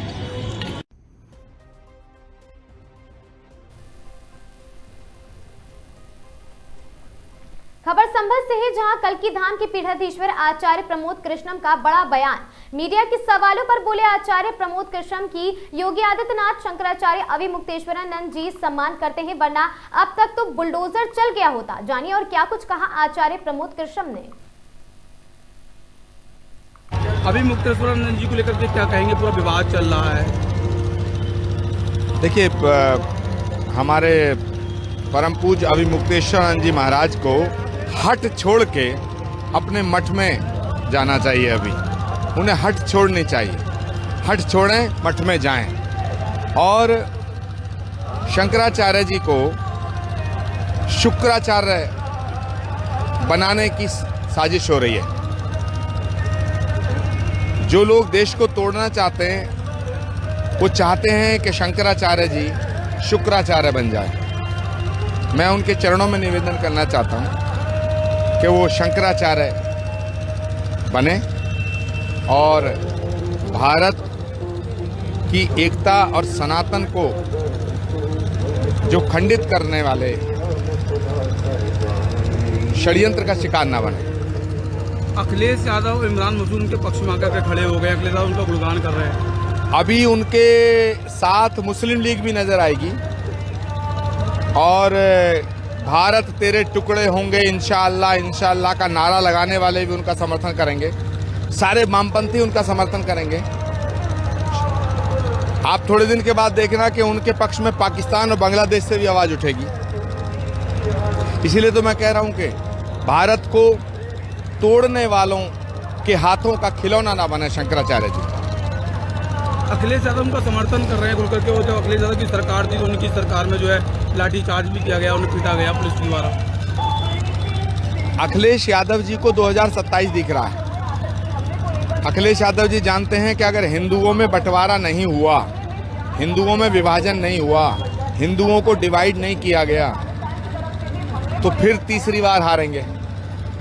इसलिए शंकराचार्य जी को मोहरा बनाया जा रहा है।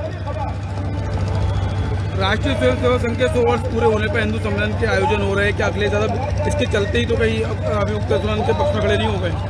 जब जब हिंदू जागृत होगा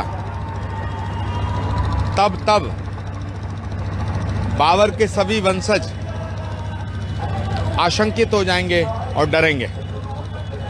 आरएसएस हिंदुओं को जागृत करने का काम कर रहा है और सनातन को जागृत होना चाहिए, सनातन को जागृत रहना चाहिए।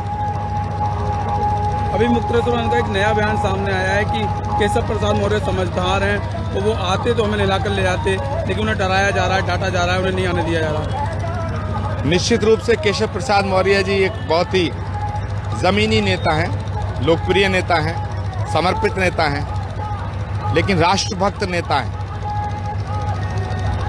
केशव प्रसाद मौर्य जी के कंधे पे बंदूक रख के निशाना कहीं और साधा जा रहा है।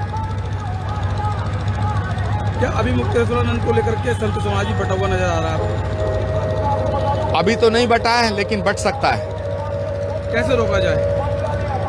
शंकराचार्य जी को और बाकी लोगों को एक साथ बैठना चाहिए। अपने छोटे छोटे मतभेदों के लिए सनातन की आहुति नहीं देनी चाहिए। वो तो ऐसे योगी जी से जोड़कर देख रहे हैं पूरे बात को कि योगी जी पीछे मार रहे हैं जो कुछ हो रहा है। योगी जी ने उनके सम्मान में कोई भी गलत बयान नहीं दिया है। योगी जी भी उनका सम्मान करते हैं, और अगर योगी जी शंकराचार्य जी का सम्मान नहीं करते तो अब तक तो बुलडोजर चल गया होता। एक लास्ट सवाल ये है कि ओवैसी की पार्टी की जो मुमरा की पार्षद बनी है, उन्होंने कहा कि 5 साल में मुमरा को जो है हरे रंग से रंग दिया जाएगा। अब उधर भगवा को लेकर भी बयान जारी हो रहे हैं। हरा रंग भी हमारा है, भारत का रंग है हरा भी, लेकिन उस हरे रंग में भारत माता की तस्वीर लगाएं वो, तब हम समर्थन करें। अभी मुक्तेश्वर जी को लेकर के क्या कहेंगे, पूरा विवाद चल रहा है। देखिए, खबर हरदोई से है, जहां पर जनपद के थाना कछौना में नियुक्ति प्रभारी निरीक्षक निर्भय कुमार सिंह को थाना कछौना क्षेत्र से ही संबंधित कतिपय सोशल मीडिया प्लेटफॉर्म पर मारपीट संबंधी खबर की सत्यता से जांच न करते हुए पक्षी पक्ष की तरफ से आवेदिका पक्ष के विरुद्ध अभियोग पंजीकृत किया गया था तथा प्रकरण की सत्यता ज्ञात होने के उपरांत भी आवेदिका पक्ष की तरफ से अभियोग पंजीकृत न कर अपने कर्तव्य व दायित्वों के प्रति लापरवाही बरती गई। इस संबंध में पुलिस अधीक्षक अशोक कुमार मीना द्वारा उपरोक्त प्रभारी निरीक्षक कछौना निर्भय कुमार सिंह को तत्काल प्रभाव से निलंबित कर विभागीय जांच आसन्न की गई है।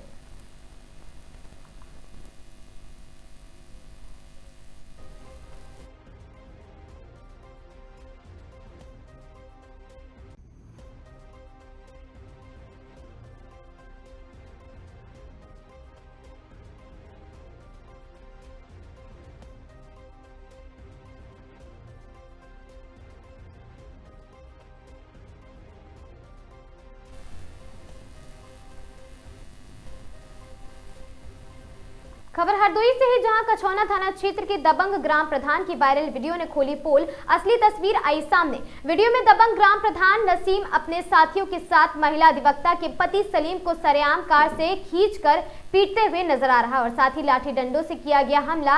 इस हमले में पूरा परिवार निशाने पर आ रहा है और साथ ही 8 लोग घायल हो गए हैं। घटना कछौना देहात गांव की है, जहां महिला अधिवक्ता फिरदौस जहां ने अपनी ग्राम पंचायत में हुए विकास कार्यों में भ्रष्टाचार की शिकायत की थी। आरटीआई ने 13,57,000 रुपए के गबन का खुलासा हुआ है, जिसके बाद प्रशासन ने ग्राम प्रधान के वित्तीय अधिकार सीज कर दिए थे। वीडियो में सामने आने के बाद अब तक 12 नामजद और कई अज्ञात के खिलाफ मुकदमा दर्ज कर लिया गया है। आरोपियों को पकड़ने के सार्थक प्रयास में पुलिस जुटी है और पुलिस का कहना है जल्द ही आरोपियों की गिरफ्तारी करके मामले का खुलासा किया जाएगा।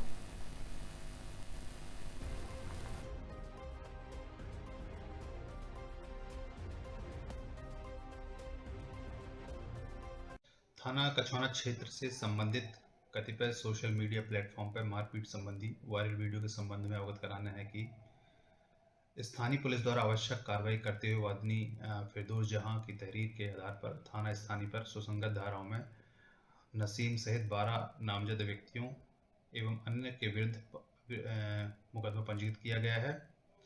स्थानीय पुलिस द्वारा घटना में संलिप्त अभियुक्तों की गिरफ्तारी हेतु सार्थक प्रयास किए जा रहे हैं। शीघ्र ही अभियुक्तों की गिरफ्तारी सुनिश्चित की जाएगी।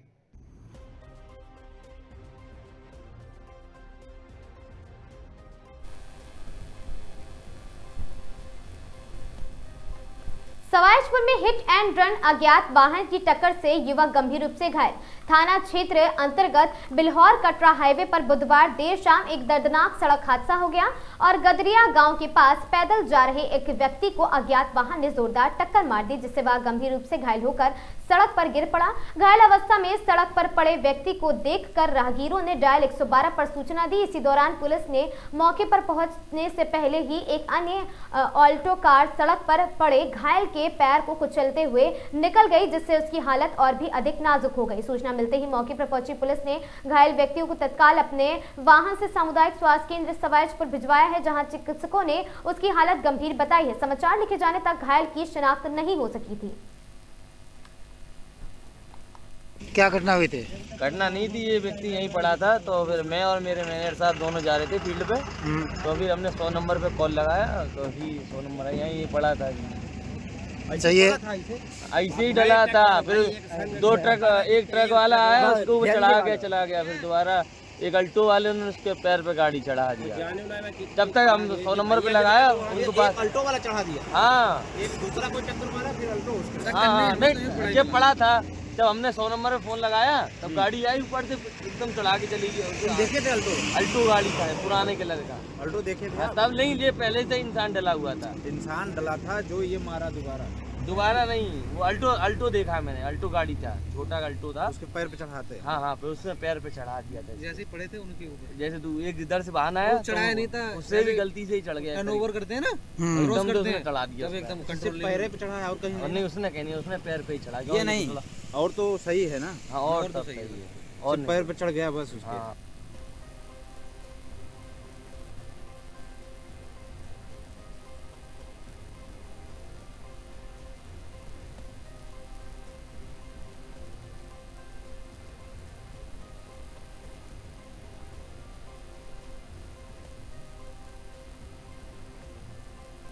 खबर वाराणसी से है, जहां सर्किट हाउस में यूजीसी पर बीजेपी विधायक अवधेश सिंह का बेतुका बयान, छात्रों के आंदोलन पर उठाए सवाल। प्रेस वार्ता में मीडिया के सवालों का जवाब देते हुए पिंडरा से बीजेपी विधायक अवधेश सिंह ने यूजीसी के नए नियमों को लेकर अपनी अनभिज्ञता जाहिर की। उन्होंने कहा, हमें यूजीसी नियम के बारे में नहीं पता, आप ही बता दीजिए कि यूजीसी का नियम क्या है। और उनके इस बयान के बाद छात्र संगठनों और शिक्षाविदों में नाराजगी देखने को मिली। छात्रों ने धरना प्रदर्शन पर टिप्पणी करते हुए विधायक अवधेश सिंह ने कहा, अगर पिंडरा के लोग धरने पर हैं तो कहिए कि हमसे मिले, क्या हमसे पूछकर लोग धरने पर बैठे हैं?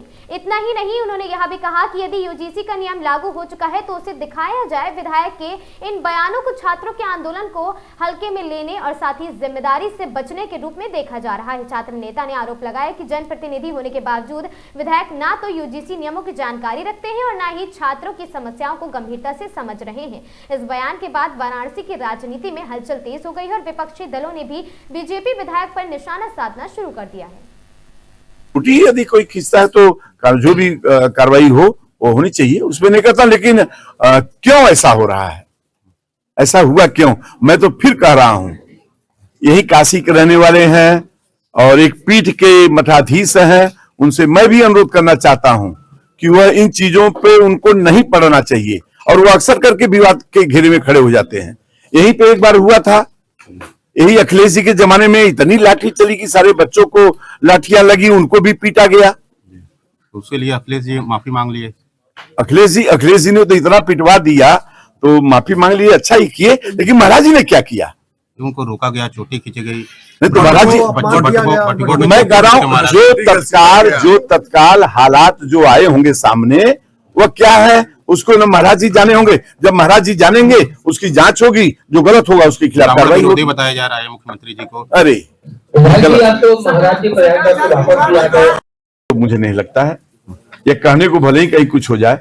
अच्छा ये बताइए आप, ये सरकार पे डिपेंड करता है। आप देखे थे कि कोई एक ऐसी सरकार थी जिसमें दलित कुछ भी नहीं करते थे, अगर रिपोर्ट लिखा दिए तो रिपोर्ट लिखाने के बाद कानून तो बदला नहीं, कानून नहीं बदला। लेकिन निश्चित रूप में सरकार ने जरूर कर दिया कि जो भी कहीं अगर कुछ लिखा है उसकी आप जांच कर लें। अपने आप रुक गया। इसका मतलब कि उसका दुरुपयोग लोग करते हैं। सरकार यदि किसी के लिए खड़ी होती है तो उसका सदुपयोग नहीं बल्कि दुरुपयोग की तरफ अधिक लोग वो करते हैं। तो सरकार ने उस पर रोक लगा दिया कि नहीं, ऐसे नहीं होगा, आप जांच करा लें, यदि सत्य हो तो निश्चित रूप में उनके खिलाफ कार्रवाई किया जाए। तो इसी तरीके की चीजें होती हैं, ऐसा कतई मुझे विश्वास है। शंकराचार्य के साथ जो हुआ उसको लेकर लगातार इस्तीफे का दौर शुरू हो गया। कोई मुख्यमंत्री जी के सम्मान में इस्तीफा दे रहा है, कोई शंकराचार्य जी के सम्मान में इस्तीफा दे रहा है। देखिए, वो शंकराचार्य जी हैं, इसी काशी के रहने वाले हैं। मुझे लगता है कि उसको उनको राजनीतिक तुल नहीं देना चाहिए। वह संत महात्मा है, एक पीठ के महंत हैं, उनको इस तरीके का आचरण ही नहीं करना चाहिए जिससे देश का एक वातावरण और प्रदेश का वातावरण बिगड़े। उनको खुद इसको पहल करके इस चीज को मतलब समाप्त करना चाहिए। मेरा तो यही अनुरोध कर रहे हैं, सरकार माफी मांगे, योगी जी माफी मांगे। नहीं, योगी जी ने किया क्या है कि माफी मांगेगी? नहीं, उनको स्नान से रोक दिया गया, सवाल खड़े। महाराज जी गए थे रोकने उनको, सबने पुलिस की थी। अरे भाई, क्या हालात थे उस समय? छोटी पकड़ के खींचा गया, नहीं कार्रवाई नहीं हुई। पकड़ के उनसे शंकराचार्य होने का प्रमाण मांग रहा है प्रधानमंत्री, उनका पैर पकड़े योगी सरकार। नहीं, हम कह रहे हैं महात्मा है, कौन नहीं पकड़ेगा पैर? एक संत का पैर तो आप देखे होंगे कि जब हम लोग छोटे छोटे थे तो एक परंपरा थी, ब्राह्मण का चाहे छोटा परिवार हो, बच्चा हो, उसको भी पालेगी गुरुजी करते थे।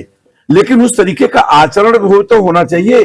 अगर सरकार ने किसी चीज को प्रतिबंधित किया है, सरकार ने किसी चीज को यदि प्रतिबंधित किया है तो हमें उसका पालन करना चाहिए। जैसे मान लीजिए कहीं सिग्नल पे लाल बत्ती है तो हम थोड़ा ना कि विधायक हैं तो हम चले जाएं तोड़ ताड़ के। तो क्या लग रहा है, राजनीति से प्रेरित है शंकराचार्य जी?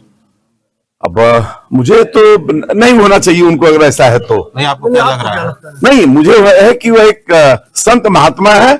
ऐसी चीजों को जहां पर पूरे देश के लोग स्नान करने के लिए आ रहे हों, वैसे समय में उनको, चूंकि अपने यहाँ के हैं, उनको सबका स्वागत करना चाहिए और खुद उसमें इन्वॉल्व होके इस तरीके का काम न करें जिसमें संतों की भी मर्यादा उसमें समाप्त हो। जिस तरह से चोटी की, पहले मैं आपको बता दूं कि यह लगातार पिछले 2 साल से यह चल रहा है और इस महोत्सव के कारण बाहर की प्रतिभाएं, बड़े बड़े कलाकार को तो हम लोग अवसर देते ही हैं। जो हमारा उद्देश्य है कि हमारे क्षेत्र के छोटे कलाकार जो अच्छे हैं, उन लोगों को भी भरपूर मैं प्रयास करता हूं कि उन लोगों को दूं। और उसमें प्रमुख रूप से मुझे लगता है मनोज तिवारी जी आ रहे हैं और पवन सिंह जी आ रहे हैं। और इसमें लिखा है कितने कलाकार सबका है, इसमें नाम पढ़े सबका? नहीं, 2 दर्जन से भी ज्यादा कलाकार, प्रतिदिन 10, कम से कम प्रतिदिन 10 है। तीनों दिन एक अच्छे कलाकार और देश और प्रदेश के माने जाने भोजपुरी कलाकार और विभिन्न, अब जैसे धोबिया नृत्य, यह समाप्त तो हो चुका था, लेकिन मैं खोज के उसको मैं गाजीपुर से उसको बुलाया हूं, जो धोबिया नृत्य भी मंच पर होता है। हमारी पुरातन जितनी भी चीजें हैं रखता हूं, आल्हा बुलाया हूं, उसको करने का पूरा किया हूं। फिर हमारी एक संस्कृति है, वह संस्कृति हमारे अयोध्या में है, वहां के लोग फरवरी नृत्य के माध्यम से उसको दिखाते हैं। एक हमारे इसी तरीके का नृत्य है मथुरा का। तो ये जितनी भी हमारे यहाँ की कलाएं हैं, जितनी भी चीजें हैं, उसको हम पिंडरा महोत्सव के माध्यम से अपने सारे दर्शकों को, अपने क्षेत्र के लोगों को दिखाने का पूरा प्रयास करता हूँ। उद्देश्य क्या है इस महोत्सव का? उद्देश्य मैं बताया आपको कि इस महोत्सव के पीछे 2-3 चीजें हैं। एक तो यह कि जैसे मैं मैराथन दौड़ कराता हूं बच्चों और बच्चियों का, उन्हें सम्मानित करता हूं, उन्हें पुरस्कृत करता हूं। तो खेल के माध्यम से भी मैं अपने क्षेत्र के लोगों को, बच्चों और बच्चियों को प्रोत्साहित करता हूं। एक अवसर उनको मिलता है। दूसरा अवसर मिलता है हमारे यहाँ के जितने भी प्रतिभावान छात्र हैं जो मेडल पाए हैं कहीं न कहीं, चाहे वह खेल में पाए हों, चाहे पढ़ने की दिशा में पाए हों, चाहे कहीं पाए हों, चाहे स्काउट में पाए हों, चाहे एनसीसी में पाए हों, उन सारे बच्चों को ले आकर के हम लोग मंच पे उन्हें सम्मानित करते हैं, ताकि प्रेरणा मिले बच्चों को कि इस तरीके से अच्छे लोगों को सम्मानित किया जाता है। फिर उसके बाद हमारी लोक कलाएं, जो हमारे गांव देहात की कलाएं हैं, जब वो परंपरा की चीजें हैं, वह विलुप्त होती हैं, उसको जीवित रखने के लिए भी हमने जो है एक वर्मा जी, जो बड़ी पुरानी गायिका है, जो यहाँ पर क्लास भी लेती हैं, पढ़ाती भी हैं, उनको भी हमने उस पर बुलाया है। जो लोक साहित्य की उनकी एक पुस्तक बड़ी मोटी है, आप देखे होंगे, उनको प्रधानमंत्री जी ने पुरस्कृत भी किया है। उनके पुस्तक को प्रधानमंत्री जी ने उस पर अपना धन्यवाद भी दिया है उस पे। तो ऐसे सारे कलाकारों को ले आकर के हम उस पे रखते हैं। उद्घाटन समारोह के मुख्य अतिथि कौन होंगे? हमारे पर्यटन मंत्री जयवीर सिंह जी। विधायक जी, आज डिप्टी सीएम है अजीत पवार जी, उनकी मौत हो गई है। हाँ जी जी जी जी, ये बड़ा दुखद है। मैं समझता हूँ कि इस देश के एक होनहार राजनीतिक व्यक्ति का चला जाना निश्चित रूप में महाराष्ट्र के लिए तो क्षति, बहुत बड़ी क्षति है, लेकिन हम सब लोगों के लिए भी दुखद है कि एक होनहार जन सेवक हम लोगों के बीच से चले गए। क्या लगातार इस तरह की घटनाएं हो रही है फ्रेंड कैश की, तो क्या जांच होनी चाहिए इस पूरे मामले की? अगर उस परिवार के उस लोग होंगे तो मुझे लगता है कि जो भी अगर जांच की जरूरत होगी तो जांच भी सरकार कराएगी। सरकार इन सब चीजों को जांच कराने पीछे नहीं रहती है, बशर्ते कि कहीं कोई चीज उसमें सामने आए। लगातार इस तरह की घटना भी रूपानी गुजरात के पूर्व सीएम थे, उनके साथ घटी, फिर इनके साथ घटी है, तो क्या लग रहा है जांच की आवश्यकता है? क्यों ऐसा कुछ नहीं कहा जाएगा अभी तो नहीं, उस विषय में हम नहीं कुछ कर सकते हैं, लेकिन इतना जरूर है कि मुझे यह देखिए, कोई एक्सीडेंट हो जाता है, कहीं पे कोई घटनाएं हो जाती हैं, कोई आकस्मिक दुर्घटना उसको कहा जाता है, लेकिन अगर कहीं साजिश कहीं कुछ है तो सरकार उस पर निश्चित संज्ञान में ले लेती है उसको। यूजीसी को लेकर तमाम विवाद छिड़ा हुआ है। श्रवण लगातार नाराज है, भाजपा से वापस करने की मांग कर रहा है। यह देश के यशस्वी प्रधानमंत्री जी और हमारे माननीय मंत्री धर्मेंद्र प्रधान जी, इन लोगों ने, अभी तो हमारी किसी से बात हुई नहीं, लेकिन इन लोगों ने इसको जो लागू किया है, इसके पीछे क्या मंशा है, क्या उद्देश्य है, खुल के जब सामने आए तभी लगेगा। क्या लग रहा है किस तरह का यह बिल है? क्या सवर्ण विरोधी बिल बताया जा रहा है। नहीं, अब विरोधी क्यों इसको कहा जाए। मैं क्या कह रहा हूं कि पहले स्पष्ट यह चीजें हम लोगों के सामने आ जाए, उसके पीछे क्या उद्देश्य है, क्या मंशा है, पहले इसको जाना जाए, तभी हम बोल सकते हैं उस पर। अभी उसकी जब तक विस्तृत रूप में एक मार्केट में कोई चीज जैसे आ गई और उस पर हल्ला हो गया कि इनके विरोधी है, इनकी विरोधी है, ऐसा कुछ नहीं। सरकार इस तरीके का काम क्यों करने जाएगी।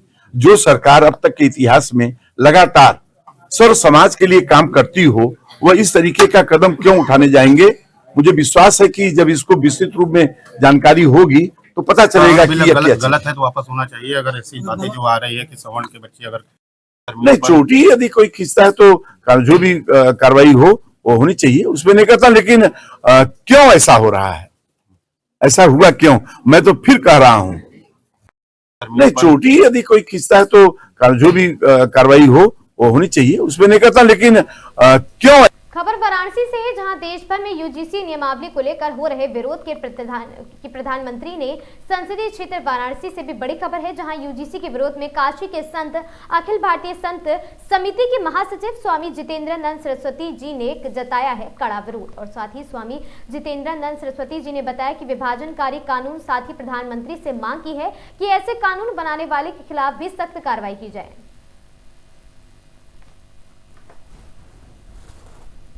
सत्ता का अधिकार क्या यूजीसी फुलफिल करती है। और फिर जब हम छात्र जीवन में ही एक युवा हो रहे राष्ट्र के मन में जातिगत भेदभावना इस कदर भर देंगे जहां न्याय की आशा नहीं की जा सकती, झूठी शिकायतों पर किसी प्रकार की सजा का कोई प्रावधान न हो, ऐसी परिस्थितियों में सिर्फ यह अपराध कि वो उच्च जातियों में पैदा हुए हैं, यह उनका अपराध है, यह मान करके नियमावली बनाना कहाँ तक उचित है। हम इसे कतई स्वीकार नहीं करते। और भारत सरकार के यशस्वी प्रधानमंत्री श्रद्धेय नरेंद्र मोदी जी से आग्रह करता हूँ कि जिन अधिकारियों ने, चाहे यूजीसी का चेयरमैन हो अथवा मानव संसाधन शिक्षा मंत्रालय का मंत्री हो, जिन लोगों ने इस षड्यंत्र को रचने में भूमिका निभाई है, उनसे त्यागपत्र लिया ही जाना चाहिए। और हिंदू समाज को जातियों की विभाजनकारी खाई अथवा उत्तर दक्षिण पूर्व पश्चिम के भेद में बांटने वालों पर सख्त कार्यवाही होनी चाहिए। एक राष्ट्र, एक मन, एक जीवन, तभी चरितार्थ हो पाएगा। कानपुर थाना चकेरी पुलिस की बड़ी कार्रवाई, 15,000 के इनामिया अभियुक्त को चकेरी पुलिस ने किया गिरफ्तार। श्याम पैलेस के पास से अभियुक्त धर्मेंद्र और धरेंद्र नागर को पुलिस ने धर दबोचा है। मुकदमे में वांछित चल रहे 15,000 के इनामिया अभियुक्त को थाना चकेरी पुलिस ने किया गिरफ्तार।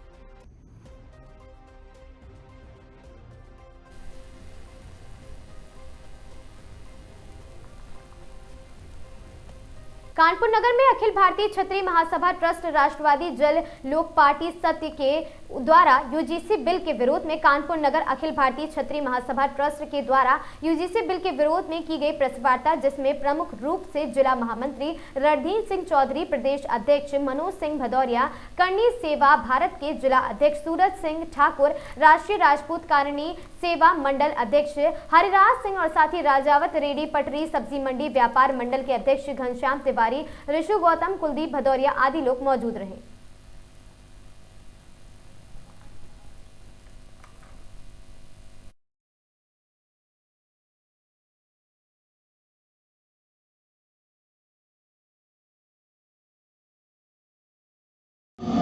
अपना परिचय दीजिए। मैं मनोज सिंह भदौरिया, अखिल भारतीय क्षत्रिय महासभा का प्रदेश अध्यक्ष, सेंट्रल यूपी। इस समय सीयूजी का बड़ी चर्चा चल रही है, इस विषय में क्या कहना चाहेंगे? सीयूजी एक बहुत ही घटिया कानून है जो देश को बांटने वाला, जातियों को जातियों से एक संघर्ष की स्थिति पैदा करने वाला, और जो हिंदू संगठन की बात हो रही थी कि एकत्रित हो, संगठित हो, ऐसे हिंदू सम्मेलनों का क्या फायदा है? आपकी नियत नहीं सही है, आपकी नियत में बहुत बड़ी खोट है। आप उधर हिंदू सम्मेलन करा के अपने समाज को बेवकूफ बनाना चाहते हैं, और एक तरफ सामान्य वर्ग के लिए यूजीसी जैसा काला कानून ला करके आप अपनी मंशा को जता रहे हैं कि हम समाज को विखंडित करने से दूसरी पार्टियों की तरह हम भी पीछे नहीं हैं, हम भी वही करेंगे जो अन्य पार्टियां और दल कर रहे हैं। हमने आपके ऊपर, हमारा समाज आपके ऊपर भरोसा किया, विश्वास किया, उस विश्वास को आपने आज तार तार कर दिया। हम यूजीसी जैसे काले कानून का भरपूर विरोध करते हैं, हमारा पूरा समाज भरपूर विरोध करता है, और हम सामान्य समाज के साथ साथ अन्य वर्ग भी जानते हैं आपकी चालों को।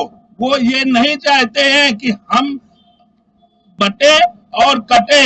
आप बांटने और काटने की और छाटने की जो राजनीति कर रहे हैं, हम समाज में इतना विश्वास पैदा कर चुके हैं, हम सभी वर्गों के साथ हैं, सभी वर्ग हमारे साथ हैं। इस कानून को लेकर के मीडिया के माध्यम से क्या संदेश देना चाहेंगे क्षेत्रीय जनता को? हम क्षेत्रीय जनता के साथ साथ सरकार को भी आगाह कर रहे हैं, जल्द से जल्द ये काला कानून वापस किया जाए, और अपनी सामाजिक परिस्थितियों के हिसाब से हम सभी वर्गों से एक अपील करना चाहते हैं। हम लोग सुख दुख हर जगह आपके साथ कंधे से कंधा मिलाकर खड़े रहे हैं। आप भी ऐसे कानूनों का जो हमारे आपके बीच में मतभेद पैदा करती है, ऐसे कानून का पुरजोर विरोध कीजिए। हम लोग संगठित रहे हैं, हमेशा संगठित रहे, हमेशा संगठित रहेंगे, और यदि ये मंशा सरकार नहीं अपनी दुरुस्त करती है तो हम लोग ऐसी सरकारों का बहिष्कार भी करना जानते हैं।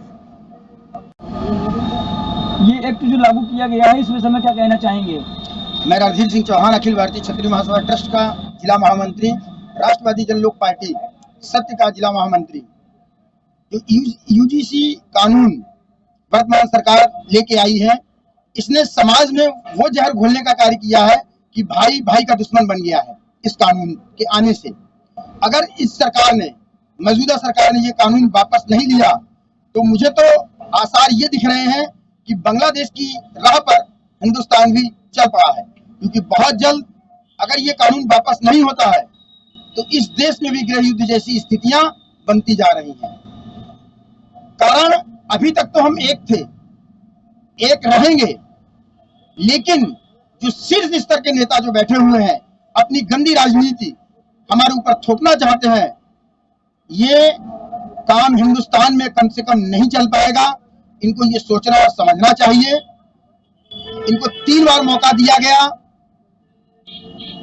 अपने इलेक्शन कमीशन में जाकर जानकारी करें, वहां से आंकड़े जुटाएं कि इनको जनरल कैटेगरी ने कितने % वोट दिया है।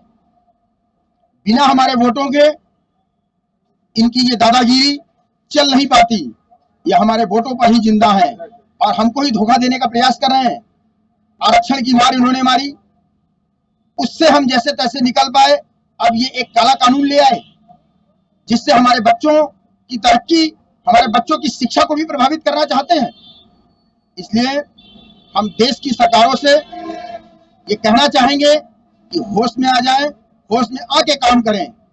अगर हम अपनी हाथ की एक उंगली से इनको वहां तक पहुंचा सकते हैं तो इनके नीचे से कुर्सी भी खींचने की ताकत हम जनता में है।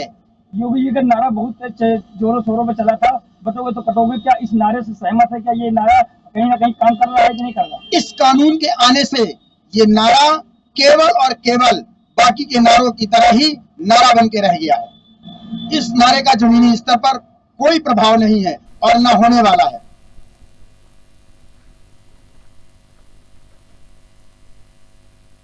इन खबरों में आज के लिए बस इतना ही। ऐसी खबरों से लगातार जुड़े रहने के लिए बने रहें हमारे साथ और देखते रहें आगाज टाइम्स।